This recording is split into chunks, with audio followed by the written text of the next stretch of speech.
ito po siya, oh. Ito po yung ano niya lang, yung parang nasa top. Ah, nasa ibabaw na siya. Okay, ito na po siya. Tingnan po natin. Ito na po, napakalaking ganda. Okay, ito na po yung kanyang bunga. Ayan, tingnan natin. Okay, tapos may mga maliliit ng tumutubo. Tatanim na lang natin itong mga maliliit. Ayan, katulad nito, itatanim natin ulit kasi sayang. Yan, okay. Na nga po, ito yung unang harvest natin na bunga.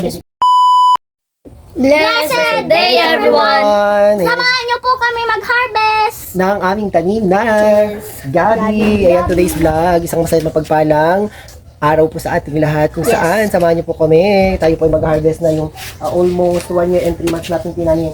Actually, ito ay galyang. Kilala sa tawag na galyang. Sobrang laki niya dati. Napakalaki niyan. Pero nung tumagal, naging ganito naman na naging gabi na yung maliit. At iluluto natin for today, magiging laing. Kaya kailangan na natin i-harvest yung nandoon sa ilalim. Di ba? Parang mukhang dami-dami na yung naging bunga. Hindi ko lang po alam kung titignan natin kung marami nga bang lamang loob. Ay, lamang loob. Ano ba yan? Lamang tanim, bunga. Lamang bunga sa ilalim, di ba? Root crop. Ayan na nga po dahil nga root crop yan. Okay? At iluluto natin yung laing yan. Okay? Parang pagsasalita ng ating Panginoon, kung i-connect na natin itong pagtatanim at saka pag-harvest natin. Ano po? Sabi nga niya sa Galatians 6:7, kung ano ang iyong tinanim, ang siyang iyong aanihin. So, ibig sabihin, pag nagtatanim tayo ng mas maganda, mas marami at nakahalagaan natin, di ba? Mas marami yung ating aanihin at mas maganda yung ating aanihin. Amen? Di ba? Parang sa kapwa-tao lang natin o yung pagtatanim natin sa ating Panginoon. Amen. Napakaraming ways kung paano tayo magtanim sa ating Lord. Ayan. At si Lord ang nakakaalam ng ating puso, kung maganda ba yung nasa ilalim, kung maganda ba yung intention natin sa pagtatanim natin ng magandang mga gawain sa Lord at sa kapwa natin. At tayo rin ay aani ng Kasaganahan. Yes. At ano nga bang may share mo about sa harvest? About sa harvest Sige po, habang si Kuya MJ ay natin. alisin ko na po Yan. itong mga Sinabi po sa mga awit chapter 128 verse 1 and 2, mapalad ang mga taong may takot kay Yahweh, ang maalam na naisip sumunod sa kanyang utos. Kakainin niya ang bunga na kanyang pinaghihirapan. Ang taong ito ay masagana at matagumpay ang pamumuhay. Amen. Ibig sabihin, sige go.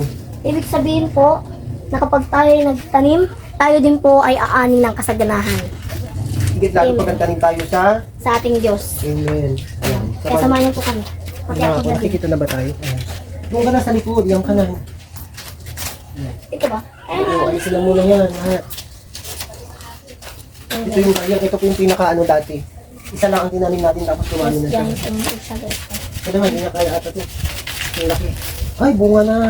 Diba dito palang bunga na siya, oh. Ang galing. Masarap po. Masarap po namin. Pangnain.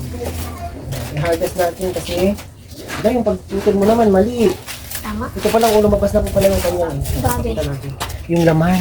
Lumabas na siya. O, tignan natin. Grabe naman po. Guys, ayan na nga po siya. Ayan po siya, guys. Laman na Lapit siya. mo pa nga. Ako na lang kukuha. Okay, wait lang.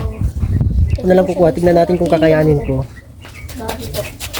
Hindi ko pa ata kakayanin eh.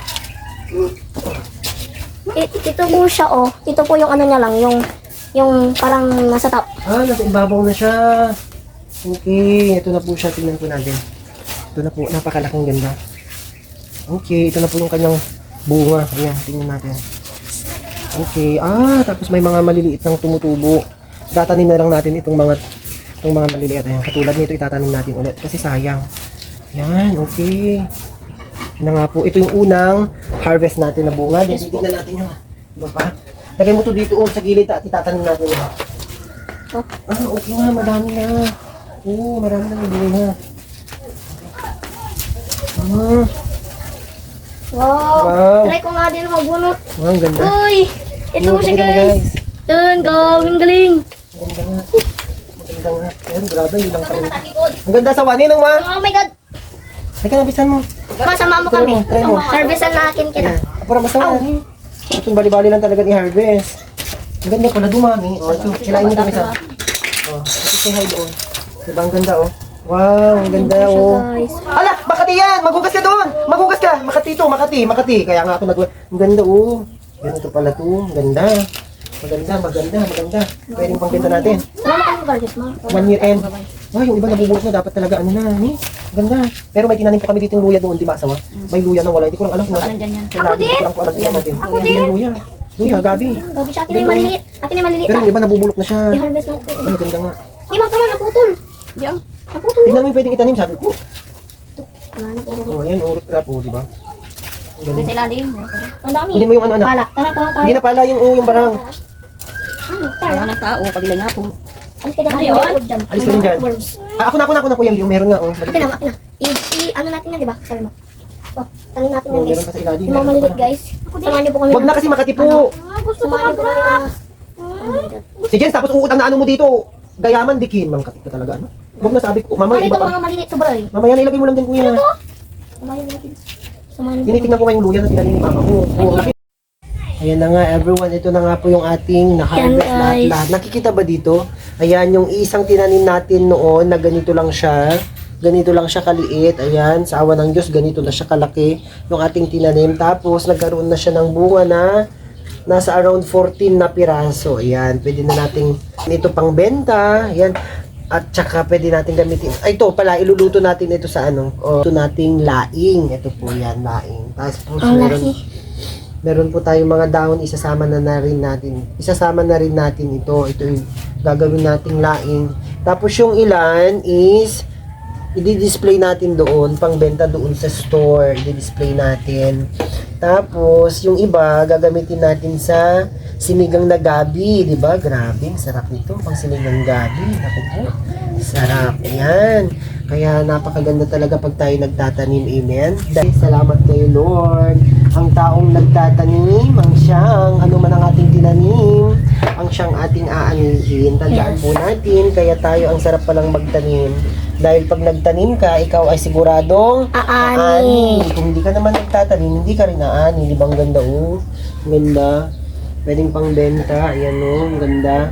Tsaka isa pang ano, trivia nito. Akala ko ang ano nito, ang gabi is, akala ko is ano, pailalim. Ano po? Hindi po pala kasi malaki yung ano, pinagtaniman natin. Hindi po, nasa ibabaw lang po pala yung ano, yung root crop ng ano, ng gabi. Hindi siya pa doon sa ilalim. Ano po? Hallelujah, sa ibabaw lang pala. Ayan, napakaganda. Kung ano ang yung tinanim, ang siyang yung aaniin. Kung hindi ka magtatanim, ay wala kang aanihin. Kaya the more na tayo nagtatanim, the more na mas marami tayong aanihin. Ikaw, Kuya MJ, anong masasabi mo? Siyang nakahawak ng cellphone. Yes. O, anong masasabi mo sa kanila? Kung tayo po ay nagtanim, tayo po ay aani. Siyempre, kung ano yung tinanim, siyang ating aanihin. Ayan, ito po, iluluto natin na laing pangbenta, pang-ulam. At saka itong the rest ay meron na tayong pangbenta and the rest naman po ay pang sinigang sa gabi. Okay, Guys. ayan, hallelujah. Kaya, positive vibes lang po. Ako po muling yung Marlon Salaman namutin ang inyong Former certified transgender woman noon, binago ng Panginoon, isang super daddy na ngayon na nagsabing hamon ng buhay. Let's fight the good fight of faith. Pray and never give up. Bye po, God bless.